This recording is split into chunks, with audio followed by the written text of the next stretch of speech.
Hello everyone, welcome to my channel learn with Faiza. आज हम एक ऐसी हेल्थ प्रॉब्लम और उसके सोल्यूशन के बारे में बात करेंगे। यहाँ पे आप देख सकते हैं कि स्किन पे इस तरीके से दाने बन रहे हैं। तो ये जो दाने हैं वो दिन भर आपको ज़्यादा से ज़्यादा बनने लगते हैं, या फिर स्किन पे इस तरीके से आपको कहीं भी बहुत तेज खुजली हो रही है और बड़े बड़े आपको इस तरीके से वहाँ पे चकत्ते बन जाते हैं। यानी कि जब भी आप ज़्यादा से ज़्यादा खुजा रहे हैं तो खुजाने के बाद आपको इस तरीके से चकत्ते दिखते हैं, शरीर पे लाल और भूरे रंग के थक्के बन जाते हैं। तो जब भी आपके स्किन पे दाने बनते हैं तो वो दाने के कारण आपको इस तरीके से भूरे भूरे थक्के बन के वहाँ पे स्पॉट्स छूट जाते हैं और छोटी छोटी फुंसियाँ पूरे बदन पे इस तरीके से निकल आती है। त्वचा में आपको रेडनेस भी हो सकती है। तो ये जो सभी हेल्थ प्रॉब्लम है, उस हेल्थ प्रॉब्लम को या फिर ये जो सभी सिम्टम्स हैं उसको हम कहते हैं एक्जिमा। तो ये एक ऐसी कंडीशन है जिसमें आपको इचिंग हो सकती है, रेडनेस हो सकता है, स्पॉट दिखते हैं, एक्ने भी होता है। तो ये यहाँ पे आप देख सकते हैं इस तरीके से पूरी ये जो है वो डर्मेटोलॉजिकल कंडीशन है। तो आपको एक्जिमा की बीमारी हो सकती है, इससे ये प्रोबेबिलिटी रहती है। लेकिन एक्जिमा होता क्या है, वो रोग क्यों होता है, इसके बारे में आज का हमारा डिटेल वीडियो लेक्चर रहेगा। तो आज हम क्या क्या सीखेंगे, तो यहाँ पे ये जो आप लिस्ट ऑफ कंटेंट देख रहे हैं, तो ये जो सारे कंटेंट हैं उसके बारे में आज का हमारा वीडियो लेक्चर रहेगा। तो चलिए समझते हैं इस बीमारी के बारे में कि एक्जिमा। तो एक्जिमा को हम एटोपिक डर्मेटाइटिस भी कहते हैं। तो ये स्किन डिजीज का एक प्रकार है। तो स्किन पे आपको रैसेस हो सकते हैं, खुजली हो सकती है। ये एक डर्मेटाइटिस का प्रकार कहा जाता है, जो कि यहाँ पे मैंने लिखा हुआ है एटोपिक डर्मेटाइटिस। तो एक्जिमा एक ऐसी बीमारी है जिसमें त्वचा में तेज खुजली और स्किन आपकी रूखी और सूखी हो जाती है। तो चलिए समझते हैं कि एक्चुअली में डर्मेटाइटिस होता क्या है। तो जब भी हम नॉर्मल स्किन की बात करते हैं, तो नॉर्मल स्किन आप यहाँ पे देखिए, ये जो ग्राफ है, ये जो फिगर है वो नॉर्मल स्किन का है। तो यहाँ पे हमारी जो स्किन है वो इस तरीके से टाइटली पैक है, यानी कि एक जो सेल्स है वो एक दूसरे से इस तरीके से जुड़े हुए हैं और यहाँ पे भी कोई रैसेस नहीं है। तो ये पूरी हेल्दी स्किन है।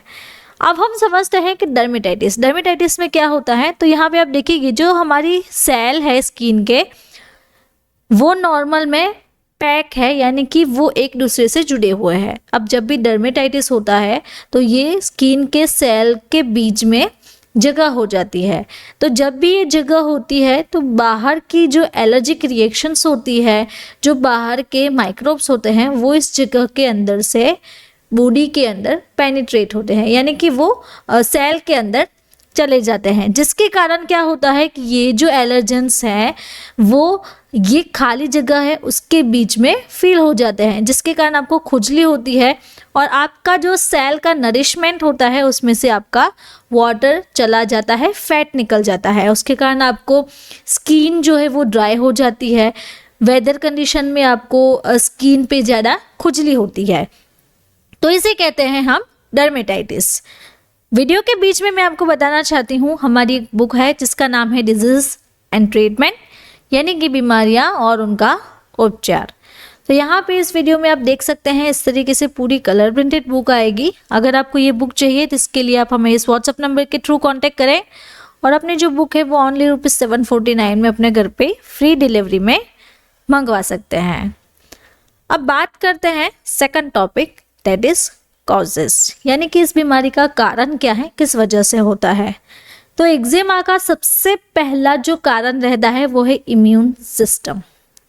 अगर आपकी इम्यून सिस्टम वीक है तो किसी भी प्रकार के माइक्रोब्स या फिर एलर्जन आपकी बॉडी में इजीली पेनिट्रेट हो सकते हैं।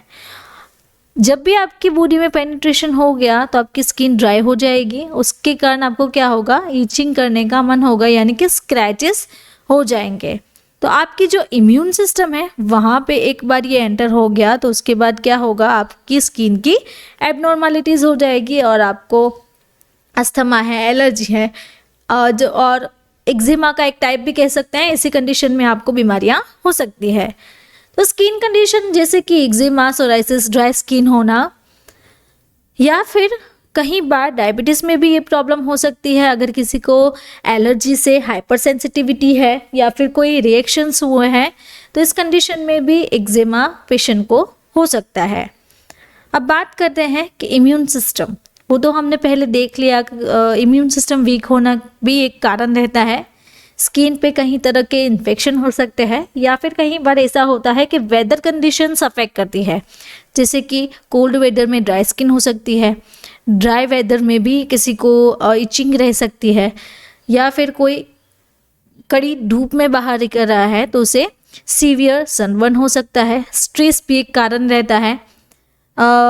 जो एनवायरनमेंट है उसमें, या फिर कोई ऐसे केमिकल है जो आपको इरिटेशन प्रोवाइड करते हैं, या फिर किसी ने कोई एक्सपायर्स या फिर पुरानी कॉस्मेटिक यूज़ की है, उसके कारण भी पेशेंट को एक्जिमा हो सकता है।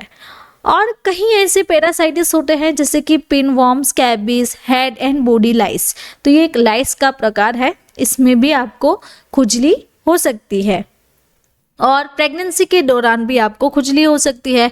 तो प्रेगनेंसी के फेजेस में किसी को जो थर्ड ट्राइमेस्टर है उस ट्राइमेस्टर में खुजली हो सकती है, और खुजली के कारण एक्जिमा हो सकता है। बिकॉज जो महिलाएं हैं उनकी जो स्किन है वो पूरी तरीके से स्ट्रेच हो जाती है, तो उसके कारण उनको स्वेलिंग और इचिंग जैसी प्रॉब्लम हो सकती है। सोप और डिटर्जेंट से भी एक्जिमा की कंडीशन बन सकती है।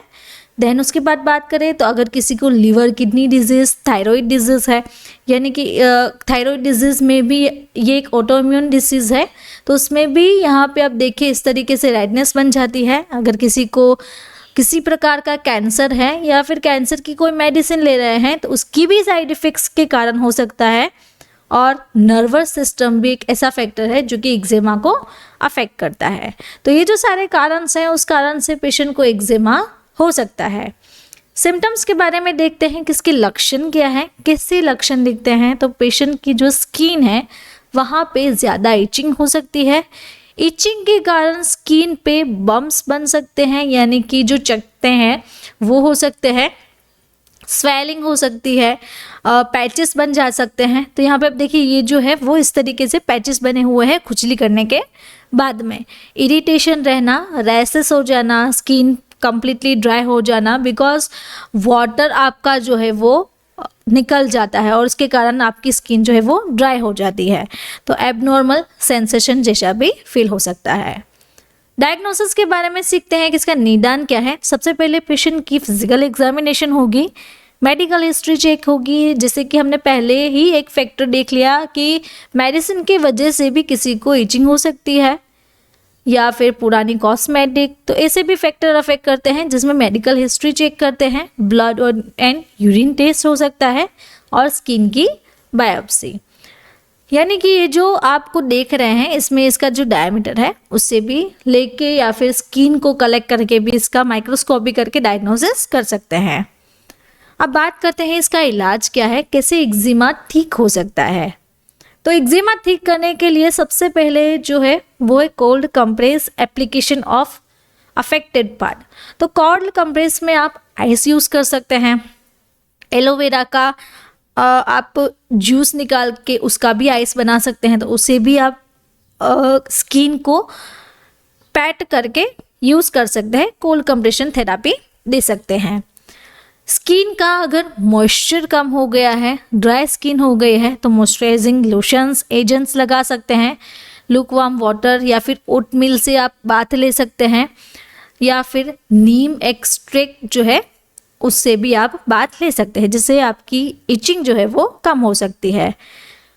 आपको मेडिकेटेड सोप यूज़ करना है। मार्केट में जो फ्लेवर्ड सोप मिल रहे हैं उसके कारण भी किसी को स्किन पे रेसेस हो सकते हैं, इचिंग हो सकती है, ड्राइनेस हो सकती है। ओटीसी मेडिसिन्स मिलती है मार्केट में, हाइड्रोकोर्टिजोन क्रीम या फिर एंटीहिस्टामाइन टैबलेट। एंटीहिस्टामाइन जो है वो एलर्जिक के लिए है, तो H1 रिसेप्टर एंटागोनिस्ट जो है वो आप ले सकते हैं।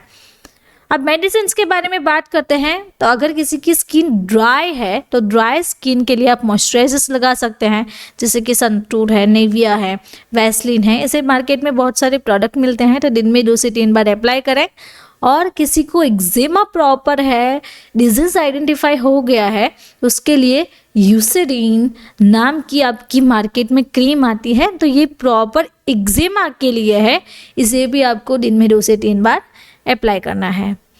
टैबलेट्स के बारे में बात करते हैं, एविल 25, तो इसका डोज रहता है 25 to 50 mg oral per day. 2 से 3 टैबलेट पेशेंट ले सकता है। मार्केट में इसके इंजेक्शंस भी मिलते हैं, तो इंजेक्शन का भी डोज सेम रहता है, आप यहाँ पे देख सकते हैं।